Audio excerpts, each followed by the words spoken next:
sem glúten, sem lactose, sem açúcar, sem carne vermelha, sem alimentos processados, sem alguns alimentos como tomate, batata, pimentão, sem sal, sem. Se você pesquisou dieta para fibromialgia algumas vezes, provavelmente encontrou dietas assim e ficou sem saber o que ainda podia comer. Fica até o final desse vídeo, porque a ciência sobre a alimentação e a fibromialgia é importante e é mais simples e menos assustadora que parece, que o mercado das dietas quer que você acredite. Sou o Dr. Carlos Gropin, médico fisiatra especialista em dor, e esse é o terceiro vídeo da série Mitos e Realidade da Fibromialgia. Hoje vamos falar sobre um tema onde há muito ruído e pouca clareza: a alimentação e a fibromialgia. O que a ciência diz, o que é especulação, o que dá para fazer na prática. Ao final desse vídeo você vai entender melhor 4 coisas. Por que o mercado das dietas para fibromialgia promete mais do que entrega? O que a ciência realmente diz sobre alimentação e inflamação na fibromialgia? E o que existe de evidência sobre glúten, lactose, açúcar especificamente? E o que dá para fazer de forma prática, simples, saudável e sustentável? Vamos começar com bastante honestidade. Primeiro, precisamos entender por que existe tanto conteúdo sobre dietas para fibromialgia. A resposta é simples. Quem vive com dor crônica está desesperado por controle. A fibromialgia é uma condição onde muita coisa parece fora do controle. A dor varia sem aviso, o sono é imprevisível, o corpo não responde como deveria. E a alimentação é algo que você controla 3 vezes por dia, todos os dias. Quando alguém aparece dizendo elimine o glúten e a fibromialgia melhora, essa mensagem oferece algo poderoso, uma ação concreta no mar de incertezas. Não estou criticando quem segue essas dietas, estou só complementando e dizendo que o mercado explora essa vulnerabilidade e que as promessas muitas vezes superam em muito o que existe de evidência científica. Isso cria um problema real. A pessoa elimina o glúten, não melhora, conclui que nada mais funciona e desiste de estratégias que poderiam ter um efeito real. Ou pior, fica anos tentando dietas extremamente restritivas com impacto negativo na qualidade de vida social, no prazer da alimentação e às vezes na nutrição, sem um benefício proporcional. A alimentação importa na fibromialgia, mas não da forma que o mercado das dietas apresenta. Vamos ver o que a ciência diz. A fibromialgia não é uma doença inflamatória, no sentido clássico de doença inflamatória. Não há inflamação sistêmica mensurável nos exames convencionais de quem tem fibromialgia, porque muitas dietas para fibromialgia são vendidas como dietas anti-inflamatórias, como se houvesse uma inflamação para se combater. Mas existe um conceito mais sutil e mais relevante aqui: a neuroinflamação. Estudos mostram que pessoas com fibromialgia têm níveis elevados de certas citocinas pró-inflamatórias no sistema nervoso central. Essas substâncias contribuem para a sensibilização central e para o chamado fibrofog, a névoa da fibromialgia. E a alimentação pode ter um papel nesse processo, mas de forma indireta e modesta. O que as evidências sugerem é o seguinte: padrões alimentares cronicamente ruins, muito açúcar refinado, muito ultraprocessado, muito álcool, aumentam marcadores inflamatórios no organismo. E esse estado inflamatório difuso pode contribuir para piorar a sensibilização central. Não como causa principal, mas como fator agravante, adjuvante. Por outro lado, padrões alimentares com mais vegetais, frutas, gorduras saudáveis e proteínas tendem a reduzir esses marcadores inflamatórios. E isso pode, modestamente, contribuir para o manejo e o controle da fibromialgia. A palavra-chave aqui é padrão.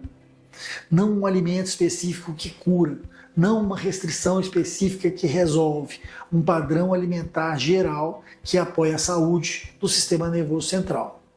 Os estudos com melhor evidência em fibromialgia apontam para padrões semelhantes à dieta mediterrânea, rica em vegetais, legumes, peixes, azeites, nozes, cereais integrais. Não porque é mágica, mas porque reduz a carga inflamatória geral e fornece nutrientes que o sistema nervoso precisa para funcionar bem.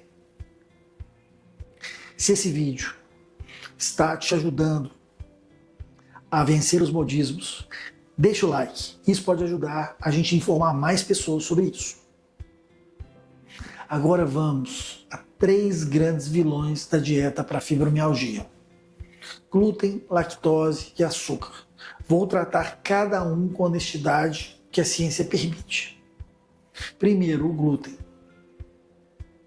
A doença celíaca, a intolerância autoimune ao glúten, é uma condição real, séria e relativamente comum, que requer a eliminação total do glúten da dieta. Existe também a sensibilidade ao glúten não celíaca, uma condição em que pessoas sem doença celíaca relatam melhoras dos sintomas ao eliminar o glúten. Isso é real. A evidência aqui é mais fraca e controversa, mas é real o suficiente para ser levada a sério. O que os estudos mostram em fibromialgia especificamente? Há alguns estudos pequenos sugerindo que uma subpopulação de pessoas com fibromialgia podem ter sensibilidade ao glúten não diagnosticada. Não é a maioria, mas existe. A orientação prática é: se você suspeita de sensibilidade ao glúten, faça uma investigação adequada com um médico especialista. Exclua primeiro doença celíaca e, se quiser testar a eliminação do glúten, faça por um período definido. 8 a 12 semanas, por exemplo, com acompanhamento médico nutricional, e avalie objetivamente se houve melhora real. Não elimine por medo, não elimine por um experimento. Vamos lá. Segundo, a lactose. A intolerância à lactose é real e muito comum, especialmente na população brasileira. Mas intolerância à lactose causa sintomas digestivos: gases, inchaço, diarreia. Não causa dor muscular generalizada, não causa fadiga central, não causa fibrofog. Se você tem intolerância à lactose, eliminar laticínios vai melhorar a sua digestão, o que indiretamente pode contribuir para o bem-estar geral. Mas não há evidências de que a lactose causa piora da fibromialgia diretamente. Terceiro, o açúcar. Aqui a conversa é um pouco diferente.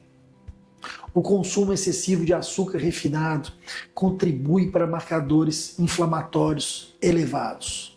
Pode perturbar o sono, alterar o humor e está associado a maior sensibilidade à dor em estudos observacionais. Não porque o açúcar causa fibromialgia, mas porque ele pode ser um fator agravante. E a redução do açúcar refinado na dieta é uma das recomendações com base mais sólida para quem quer apoiar o tratamento da fibromialgia através da alimentação. Não digo a eliminação total, redução sensata. Agora eu vou falar sobre um conceito bastante importante: o nocebo. Você conhece o placebo, quando uma pessoa melhora por acreditar no tratamento. O nocebo é o oposto, quando a pessoa piora por acreditar que algo vai piorar.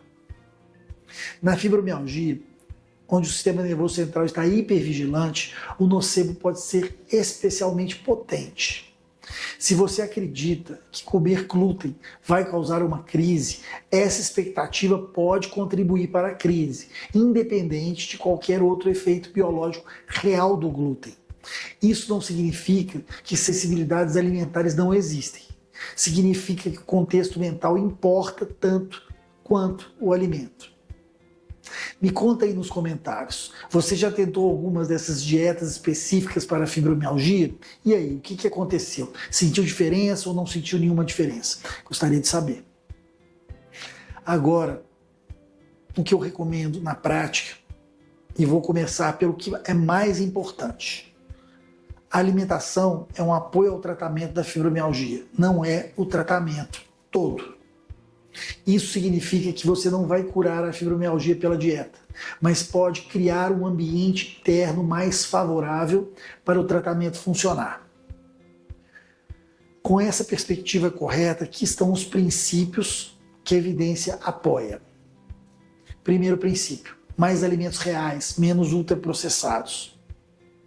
Biscoitos, embutidos, refrigerantes, fast foods têm um perfil pró-inflamatório consistente em todos os estudos. Não precisa eliminar tudo de uma vez e por completo, mas reduzir progressivamente e substituir por alimentos com menos ingredientes e mais natureza. E isso é uma mudança com boa evidência de benefício para a fibromialgia em geral. Segundo princípio: proteína suficiente para cada refeição. Proteína é essencial para a síntese de neurotransmissores, as substâncias químicas que regulam a dor, o humor e o sono. Muitas pessoas com fibromialgia comem pouca proteína sem perceber. Incluir uma fonte de proteína em cada refeição, ovos, leguminosas como feijão, frango, peixe, queijo, é um passo simples, mas com impacto real. Terceiro princípio: gorduras boas no cardápio. O sistema nervoso é composto grande parte por gordura e precisa de gorduras em quantidade para funcionar bem. Digo, qualidade. Azeite de oliva, abacate, nozes, castanha, peixe como sardinha ou salmão. Esses alimentos têm um perfil anti-inflamatório e fornecem ácidos graxos para o cérebro utilizá-lo como matéria-prima. Quarto princípio: hidratação adequada. Desidratação leve aumenta a percepção de dor, piora a fadiga e prejudica a função cognitiva. Parece simples demais, mas muitas vezes pessoas com fibromialgia bebem menos água que deveriam, especialmente nos dias de pior dor, quando saem menos. A meta geral é em torno de 2 litros de água por dia, ajustada, claro, para o peso, clima e atividade física. Quinto princípio: regularidade nas refeições. Pular refeições geralmente leva a variações bruscas de glicemia, que ativam o sistema de estresse do organismo, que por sua vez amplificam a respiração central. Comer em horários razoavelmente regulares ajuda a manter o sistema nervoso autônomo mais estável. Sexto princípio: observe o seu próprio corpo. A ciência dá diretrizes gerais, mas cada pessoa é diferente. Se você percebe que determinado alimento consistentemente piora a sua dor ou seu sono, essa observação é válida. Use um diário da dor, que falamos na série 1, para registrar a relação entre alimentos e sintomas. Com dados, você toma decisões melhores. Sem dados, você está no escuro e sujeito ao efeito nocebo. E por último, e isso é bastante importante, a alimentação deve trazer prazer, claro. Comer com medo, com culpa, com ansiedade, ativa o sistema de estresse também. E isso piora a fibromialgia. Uma dieta restritiva que aumenta a sua ansiedade pode fazer mais mal do que bem. Equilíbrio não é fraqueza, é sabedoria. Então, o que nós aprendemos hoje? Primeiro, o mercado das dietas para fibromialgia promete mais do que entrega. Isso acontece porque a alimentação oferece senso de controle, numa condição onde muito parece fora do controle. Mas promessas exageradas geram decepção e abandono de estratégias reais e importantes.